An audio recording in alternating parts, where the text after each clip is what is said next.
اگر آپ کے پاس گاڑی ہے یا گاڑی خرید کرنے کا ارادہ کر رہے ہیں تو یہ ویڈیو آخر تک لازمی دیکھے گا، کیونکہ پاکستان میں ہزاروں گاڑیاں ایسی ہیں جو کسی بھی وقت ضبط ہو سکتی ہیں اور مالک یہ کہہ کر نہیں بچ سکتا کہ مجھے تو علم ہی نہیں تھا۔ اگر گاڑی کا چیسس نمبر گھسا ہوا ہے، ری سٹیمپ کیا گیا ہے یا انجن اور باڈی نمبر اصل ریکارڈ سے میچ نہیں کرتا تو ایسی گاڑی ٹیمپرڈ گاڑی ہے،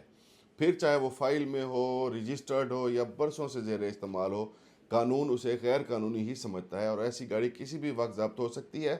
اور اسے رکھنے والے پر پرچہ بھی ہو سکتا ہے۔ افسوسناک سچ یہ ہے کہ یہ میں نے گاڑی نیک نیتی سے خرید کی تھی یا برسوں سے میرے زیر استعمال ہے، یہ دلیل بھی اکثر عدالت میں کام نہیں آتی۔ ہاں، آپ البتہ بیچنے والے کے خلاف کارروائی کر سکتے ہیں، اسے ریکوری لے سکتے ہیں پیسوں کی، لیکن گاڑی ضبط ہو گئی تو موسٹ آف دا ٹائم وہ واپس بھی نہیں ملتی۔ تو سوچ سمجھ کر گاڑی خرید کریں، فزیکلی انسپیکشن کریں، اس کی خود دیکھیں، ایکسائز ویریفیکیشن کرا لیں، پولیس ویریفیکیشن کرا لیں تاکہ بعد میں مسائل کا سامنا نہ ہو۔ اور ضرورت سے زیادہ سستی گاڑی بھی نہیں لینی، کیونکہ جو گاڑی پہلے سستی معلوم ہوتی ہے بعد میں وہ بہت مہنگی پڑتی ہے۔ اس ویڈیو کو شیئر کر کے آپ لوگوں کا لاکھوں کا نقصان بچا سکتے ہیں۔